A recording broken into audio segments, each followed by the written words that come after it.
Friends, मैं doctor Sanjay Kumar Jha, department of sociology, AVM college Jamshedpur, Kolhan university Chaibasa से समाजशास्त्र विषय के लेखक। आज मैं आप लोगों के सामने semester third UG semester third sociology honours के विद्यार्थियों के लिए CC 7 पेपर रूरल सोशोलॉजी लेकर के आया हूँ। इस पेपर का ये लास्ट चैप्टर है सोशल रिकंस्ट्रक्शन एंड प्लानिंग। इस टॉपिक पर इससे पूर्व कम्युनिटी डेवलपमेंट प्रोग्राम के बारे में मैंने विस्तार से चर्चा किया था। आज मैं चर्चा करना चाहूँगा सोशल रिकंस्ट्रक्शन में के बारे में चर्चा करूँगा कि सामुदायिक विकास और सहकारिता आंदोलन सब कैसे चला हमारे देश में। दरअसल स्वतंत्रता के बाद देश की ग्रामीण जनता की दशा जो थी वो काफ़ी दयनीय थी। भारत की आत्मा गांव में निवास करती है, क्योंकि भारत की कुल आबादी का 68.8% आबादी आज भी गांव में निवास करती है। ग्रामीण विकास जहां आवश्यक है, वहीं इसके लिए नियोजन भी आवश्यक है। गांव का समग्र विकास के लिए नियोजित परिवर्तन के लिए विभिन्न पंचवर्षीय योजनाओं में बहुत सारे कार्यक्रम चलाए गए। 2 अक्टूबर 1952 को महात्मा गांधी के जन्म दिवस पर देश में सामुदायिक विकास कार्यक्रम शुरू किया गया था, जैसा कि पहले मैंने बतलाया भी। इसका उद्देश्य था कि जनता के मानसिक दृष्टिकोण में परिवर्तन लाना, गांव में उत्तरदायी और क्रियाशील नेतृत्व का विकास करना, ग्रामीण जनता को आत्मनिर्भर और प्रगतिशील बनाना, कृषि का आधुनिकीकरण करना, ग्रामीण उद्योगों का विकास करना और ग्रामीण की आर्थिक स्थिति को ऊंचा उठाना, ग्रामीण उद्योगों का विकास करना, ग्रामीण शिक्षकों के हितों की रक्षा करना तथा ग्रामीण जनता के स्वास्थ्य के स्तर को उन्नत करना। ये सब क्या था? सोशल रिकंस्ट्रक्शन था, सामाजिक पुनरुत्थान की बात कर रहा था इसमें। दरअसल संयुक्त राष्ट्र संघ में कहा गया है कि सामुदायिक विकास योजना एक प्रक्रिया है जो संपूर्ण समुदाय के लिए उसके पूर्ण सहयोग के लिए आर्थिक और सामाजिक विकास की परिस्थितियों को उत्पन्न करती है और जो पूर्ण रूप से समुदाय की प्रेरणा पर निर्भर करती है। AR देसाई भी इस संदर्भ में चर्चा किए हैं कि सामुदायिक विकास योजना वह पद्धति है जिसके द्वारा पंचवर्षीय योजना गांव के सामाजिक तथा आर्थिक जीवन का हस्तांतरण करने की एक प्रक्रिया प्रारंभ करना चाहती है। यानी सामुदायिक विकास कार्यक्रम के परिणाम स्वरूप ग्रामीण भारत में अनेक परिवर्तन हुए। ये जो प्रोग्राम चालू किया गया, इसके कारण ग्रामीण भारत में अनेक परिवर्तन हुए। जैसे परिवार एवं बंधुत्व व्यवस्था में परिवर्तन आया, जाति संरचना में भी परिवर्तन आया, नए वर्गों के क्या हुआ? उदय हुआ। व्यक्ति व सत्ता की संरचना में भी परिवर्तन आई, आदर्श एवं मूल्य में परिवर्तन और कृषि विविधीकरण का सरकार ने इस पर जोर भी दिया। इन परिवर्तनों के बावजूद भी सामुदायिक विकास कार्यक्रम ज़्यादा सफल नहीं हो पाई थी। बाद में हमारे देश में पंचायती राज प्रणाली प्रारंभ की गई 1959 में, जिसकी श्री गणेश राजस्थान के नागौर से हुआ था। पंडित जवाहरलाल नेहरू ने किए थे और प्रशासनिक विकेंद्रीकरण की जरूरतों को पूरा करने के लिए ऐसा किया गया था। इसमें 3 स्तरों वाली प्रणाली जो मैंने बतलाया था, इससे पूर्व ग्राम पंचायत, पंचायत समिति और जिला परिषद की व्यवस्था की गई। परंतु उन दिनों यह भी सफल नहीं हो पाया। बाद में देखते हैं कि 73वां संविधान संशोधन हुई 1992 में और इसे 24 अप्रैल 1993 को पूरे देश में लागू किया गया था। पंचायती राज प्रणाली को एक प्रकार के संवैधानिक प्रावधान किया गया था। इसी तरह सहकारिता आंदोलन के तहत भी यहाँ पर भूमि समुदाय के स्वामित्व में होना, किसानों को उनका हिस्सा मिले जैसे कार्यक्रम चीन के तर्ज पर यहाँ शुरुआत किया गया था।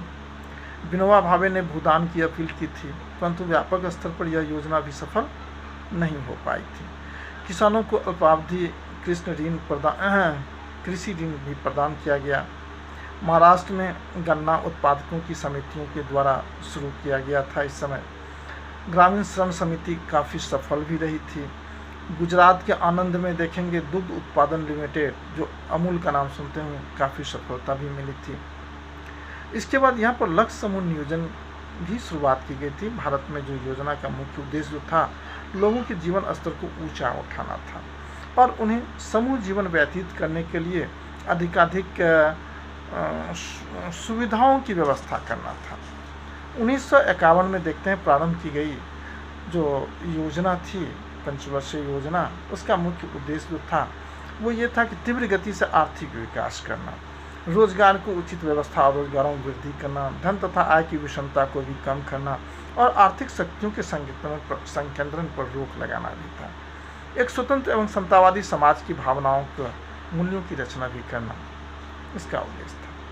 तो ग्रामीण समाज में नियोजित परिवर्तन लाने हैं तो विभिन्न कार्यक्रम चलाए गए थे, आज भी चल रही है। जैसे लघु कृषक एजेंसी थी, सीमांत किसान योजना थी, कृषि श्रमिक परियोजना की शुरुआत की गई थी। इन वर्गों की स्थिति तथा स्वरोजगार बढ़ाने के लिए चौथी पंचवर्षीय योजना भी चलाई गई थी। इस प्रकार के सूखे की संभावना वाले क्षेत्रों के लिए भी कार्यक्रम चलाया गया था। 1975 क्षेत्र में देखते हैं कि विशेष पशुधन उत्पादन कार्यक्रम भी चलाया गया था। पहाड़ी क्षेत्र विकास कार्यक्रम और स्थल विकास कार्यक्रम 1977 से 78 के बीच में चलाया गया था।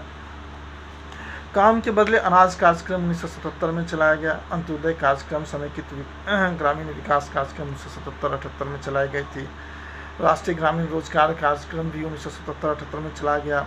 ग्रामीण भूमिहीन रोजगार कार्यक्रम भी 83-84 में चलाई गई थी। न्यूनतम आवश्यकता कार्यक्रम जो थे वो भी चलाई गई थी 1989 के आसपास। प्रधानमंत्री ग्रामोदय योजना 2000 ईस्वी में चली। समग्र आवास योजना भी चली। स्वर्ण जयंती ग्राम स्वरोजगार योजना 1999 में चली। राष्ट्रीय सामाजिक सहायता कार्यक्रम, इसके बाद अन्नपूर्णा योजना, कपाट, त्वरित ग्रामीण जलापूर्ति कार्यक्रम, गरीबी हटाओ कार्यक्रम, ये सब के सब कार्यक्रम चला। किंतु कार्यक्रमों के मूल्यांकन से पता चलता है कि लोगों को 100% मदद करने में असफल रहा, क्योंकि यह न सिर्फ लाल फीताशाही का शिकार बना रहा बल्कि भ्रष्टाचार से भी प्रभावित रहा। हाल के दिनों में देखेंगे संवैधानिक प्रावधानों के तहत संचालित मनरेगा कार्यक्रम भी इसी का शिकार बन रहा है। करीब विकास का लाभ मुख्य रूप से ग्रामीणों को नहीं मिल पाता है, फलतः जीवन स्तर और गुणवत्ता में वृद्धि नहीं हो पाती है।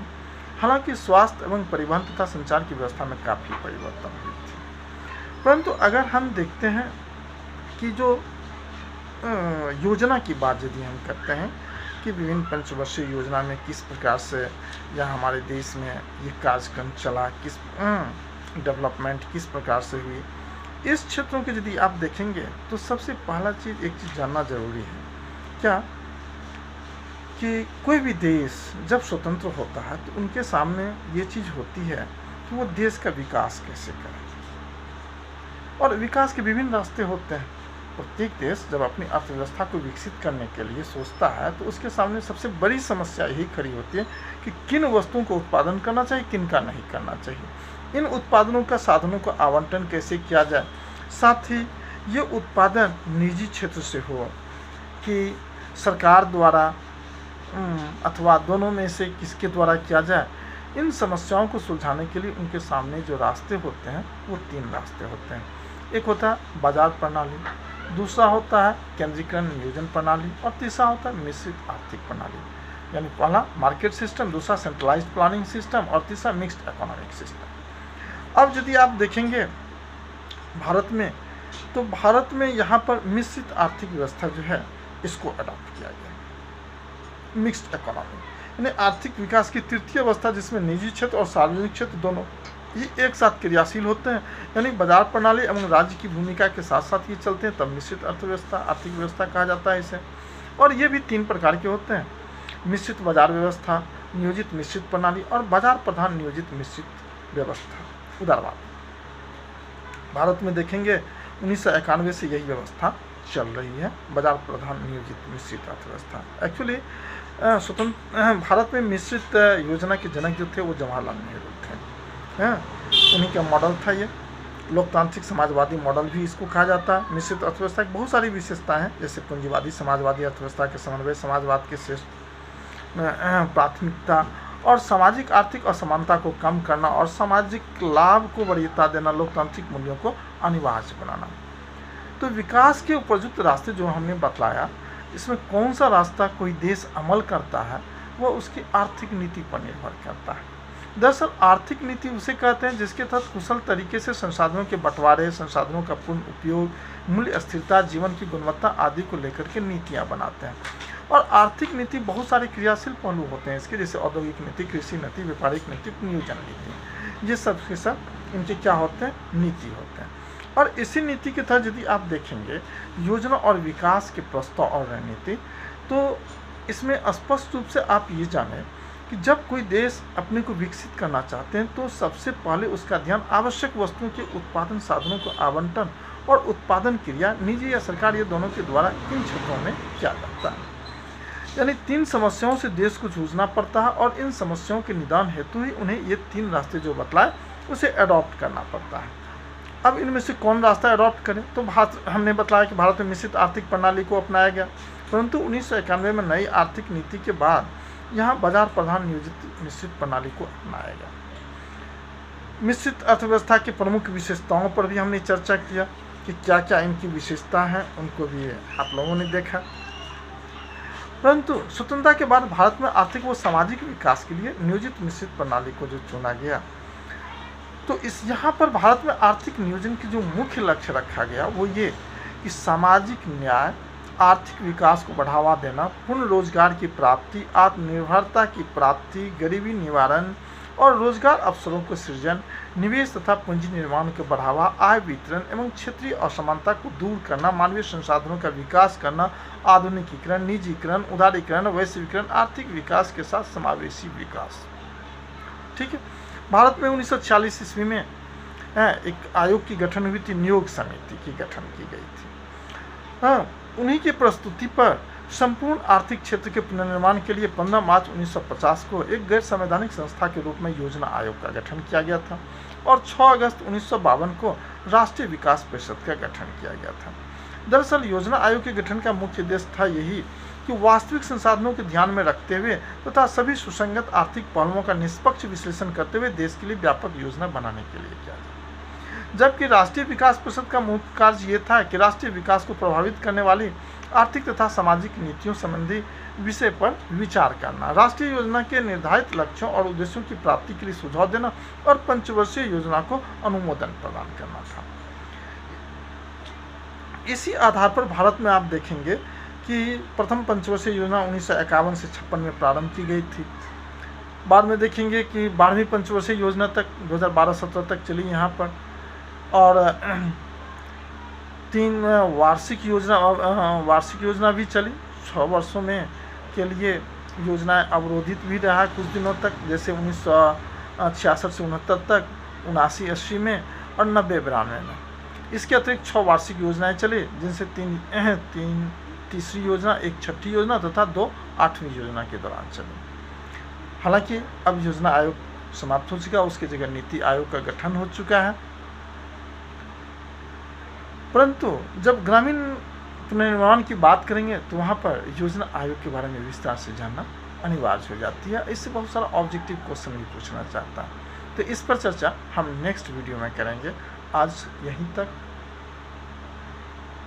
फिर नेक्स्ट वीडियो में आते हैं। थैंक यू, बहुत बहुत धन्यवाद आप सबों को।